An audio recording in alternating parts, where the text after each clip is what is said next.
Good morning from Zion National Park. It's currently about 10 a.m. as we set off to leave the park, but our day began earlier. 5 a.m. to be specific, as we hiked to Scout Lookout in the dark. Unfortunately, it was too dark to successfully film any of it, but the sun was just coming up as we made it to the top. Scout Lookout is the furthest you can go without a permit for Angel's Landing. It was also the furthest I wanted to go since I'm still working on my fear of heights. I was up here before anyone was checking for permits though, and probably could have gone all the way if I really wanted to. I was more than content to enjoy the view from here though. It's quite a sight.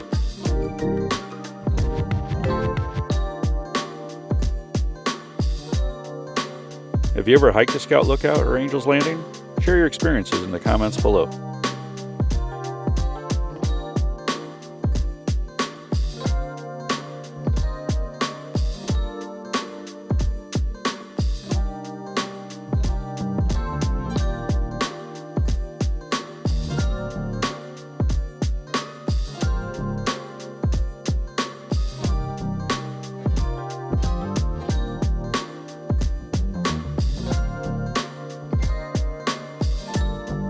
On the way up, all I could see was the ground directly in front of me, lit by my headlamp.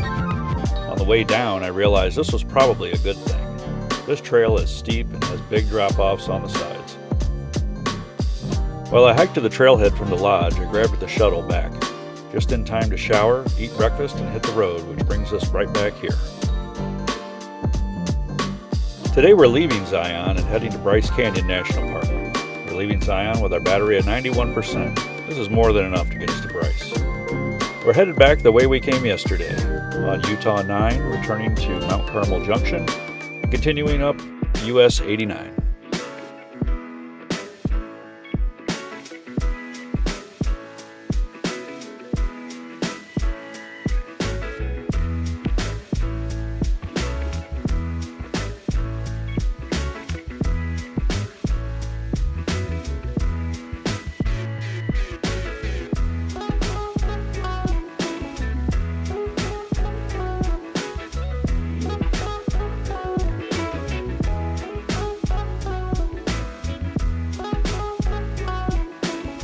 As we approach the long tunnel, we're coming to a stop.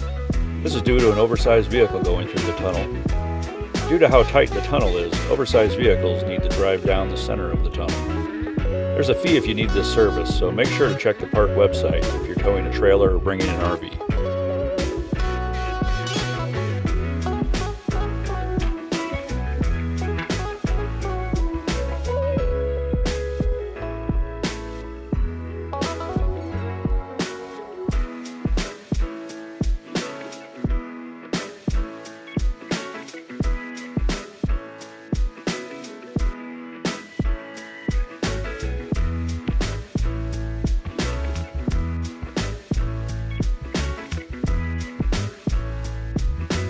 As we come out of the other side, oncoming traffic is stopped. Must be another large vehicle behind us somewhere.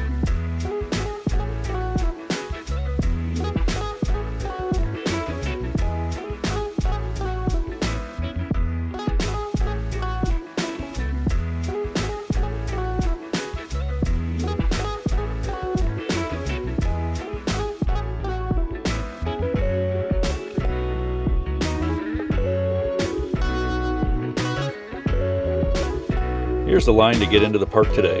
Looks like there's only one booth open at the moment.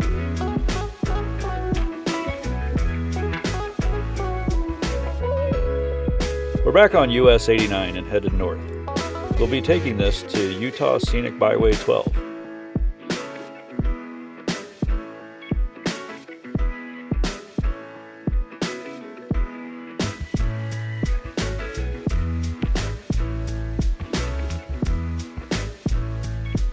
This area on Scenic Byway 12 is called Red Canyon.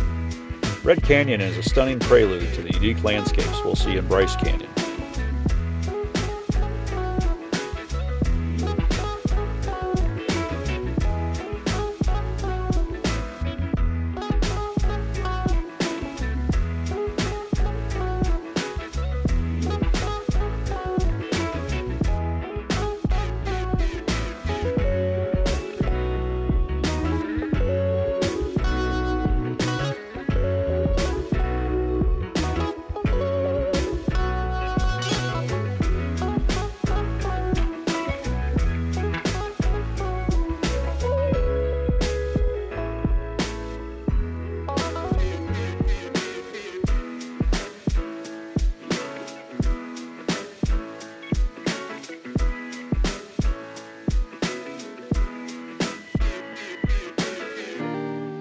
Here's where we turn on to Utah 63, which runs through Bryce Canyon City and becomes the main road through Bryce Canyon National Park. Bryce Canyon City has a few hotels and restaurants. It's pretty touristy, but also a great place to stay right outside the park.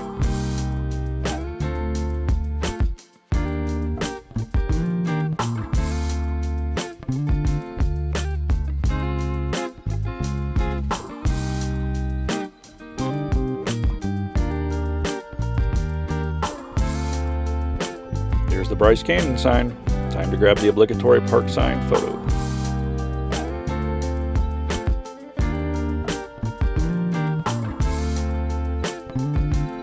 With that out of the way, it's time to head into the park.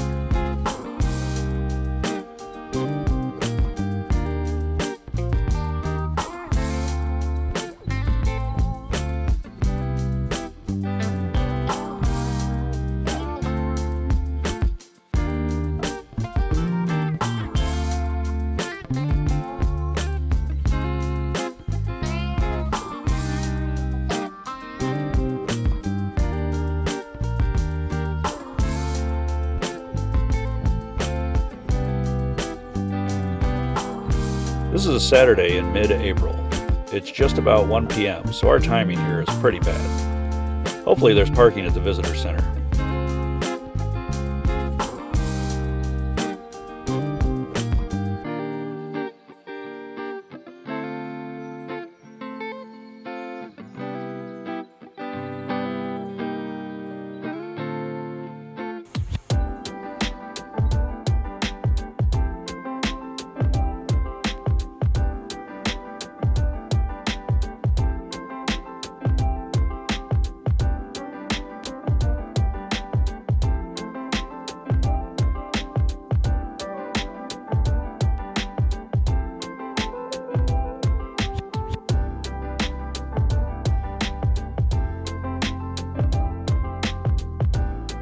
Well, that guy got one, but it doesn't look good for us. We're planning to come back to the park early tomorrow morning, so I'm not super concerned.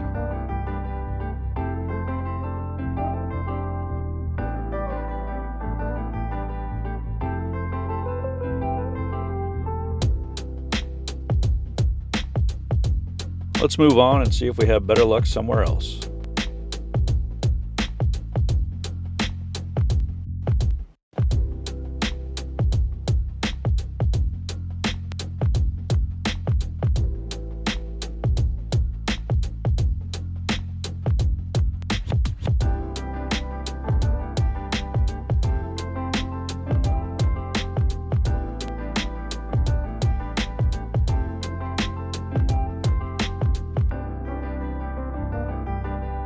Not looking great here at Sunset Point.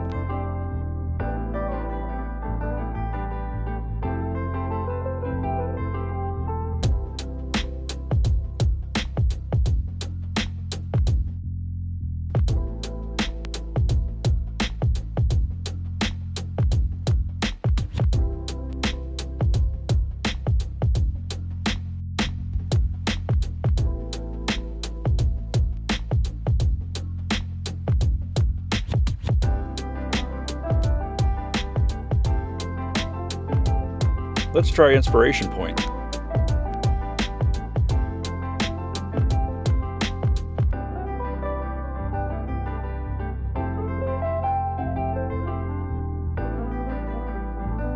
Ah, there we go.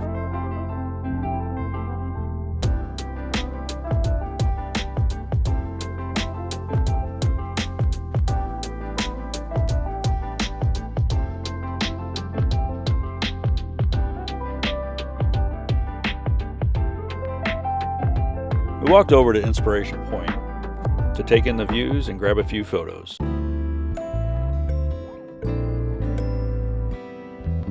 We decided that since it's so crowded and I'm pretty tired from getting up to hike at 5 a.m., to go find our cabin for the night and come back early tomorrow when it should be less crowded.